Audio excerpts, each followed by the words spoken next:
I've had a lot of questions about what size pots to use, and so this is just going to be a quick video on that, and I'll do another intense video on or a more intensive video on pot sizing here in the near future. But I did want to show you something while I had it here, because I am going to do a quick repotting. So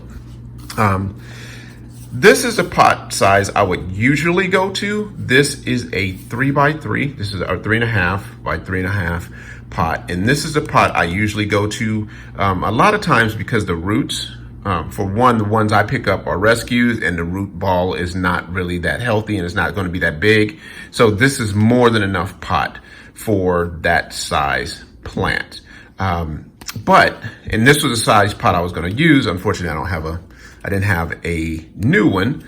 So I decided to, just right offhand, decided to use this pot. Now this is a 4.5 by 4.5 pot. You can see kind of the size difference here. And so I decided to use it beforehand, and I'm glad I did, because like I said, this root ball is so big. Now, the way I size root balls, or the way I size my plants, if I can put my plant inside, all right, I'm gonna hold that there, and it get down to where the crown root is. So this is about where I drop my plants to. I'll drop them to about right there. So that is just about where this is gonna sit.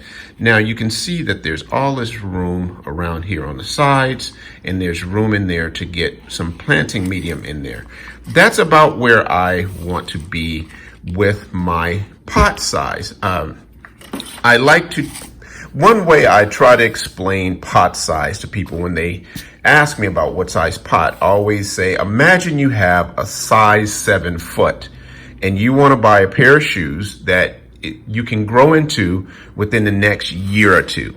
So more than likely, you're probably going to buy a 8 or an 8.5, 9. And that's the way I actually do my pots also. And that is, I want them to have enough room to grow over the next year or two in that same pot.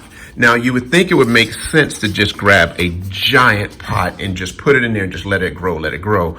But that is not really the case. I find that the Phals, these Phalaenopsis, do a lot better when their roots are a little more compact. And so you just want a plant that's a little bit bigger than the root size, that you don't have to replant. You can replant every year after bloom if you want, or you can try to push it 2 years. I know if I put this plant in here, I'm probably gonna get about 2 years out of it and don't have to replant. Real quick, I am just going to repot this. You can stick around and check this out. I hope you do. I have so many people asking about the foam when I use the foam, the styrofoam. And I just want you to know, you can basically just take some of the larger pieces and put them in the bottom there. Just that simple. Just take those, put them in the bottom, and just kind of build that up a little bit. And so if you build up your base to where your, plant can sit directly inside, then it'll sit on it, and then all you have to do is just secure it with your hand. As you can see, that is sitting a little bit high.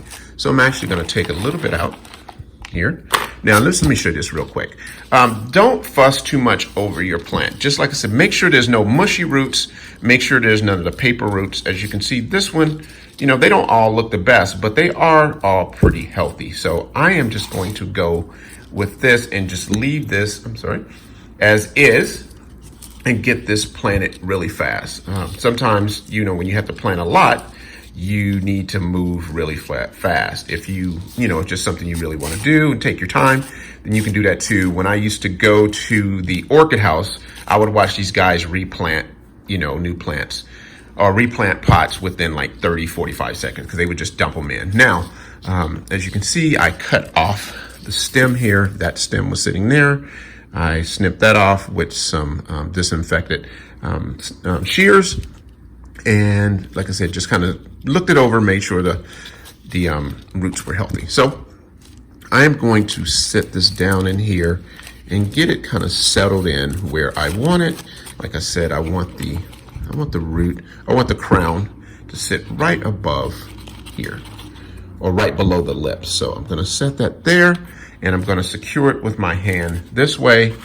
And then I am just going to take some, just gonna take this and just kind of shake it in. And I'm kind of mixing them together. I'm using more of the coarse, I'm using more of the fine, but there are some coarse pieces going in there. And so I'm gonna kind of take that and I'm gonna rotate it here, but I just wanna show you. Of course, I take the chopstick and just start to work those in there. All right, so very simple there. And then I'm gonna flip it around. Again, trying to keep my crown centered. I'm a real big stickler on centered crowns. It's part of the OCDs, I guess. And so then I'm just gonna take this, just drop this in. Of course, I'm gonna make a mess because I'm trying to go fast so you're not sitting here watching too long. And now, as you can see, I'm just gonna work these in here. Now this will start to work to secure the roots in place right here.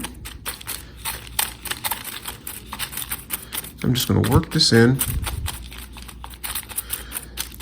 here. So I'm not gonna show you all of this. I'm gonna do this and I will be right back with the finished product of this repot. All right, guys, so as you can see, I got this all planted up and ready to grow. That's right, ready to grow. Anyway, so yeah, this will go into grow season and hopefully I can get a new spike out of this maybe in January, February. If not, it'll be the following January, February before this actually spikes. So as you can see, I did put the sphagnum moss on top. That's something I tend to do for a couple different reasons. First and foremost, it helps the bark to not float out because I will soak water my plants, and it helps the bark to not float up and loosen up the root base. Two, it creates a layer of humidity on top that helps to keep the bark moist through in between waterings. And yes, I did use the same moss that it came out of. Now, the reason I did that, one, this was a really healthy plant, so I'm not worried about any bad bacteria or anything being in here. And it, the roots weren't all soggy and nasty. So this was pretty healthy. Sphagnum moss, it doesn't really break down. And I believe that there is some of the bacteria, the good bacteria from this plant, since it's been in here, since it was in the nursery. I just think that this plant is kind of used to this particular moss. And so it's probably gonna make it a little more comfortable.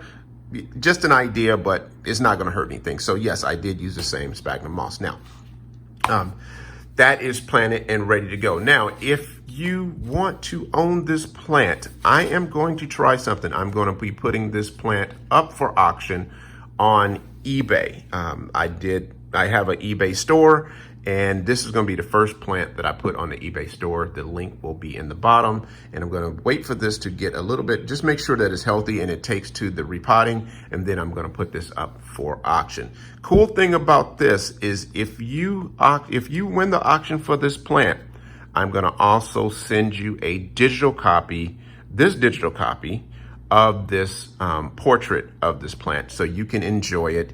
Even when it is out of spike, you can always remember how cool and how beautiful this particular plant is. So, like I said, the description will be, down in the description, we'll have the links to this. Also have a link to the Patreon page, which I'm going to be auctioning off. I'm going to be raffling off, or doing a drawing for another plant coming up here soon. Usually I'm going to do that on the 1st of the month. I am going to, or the 2nd or 3rd of the month, I am going to auction or do a drawing for a new plant giveaway, and also on the milestones for Instagram. So I know the 500 follower milestone is coming up, so I'm going to actually do a giveaway for that too.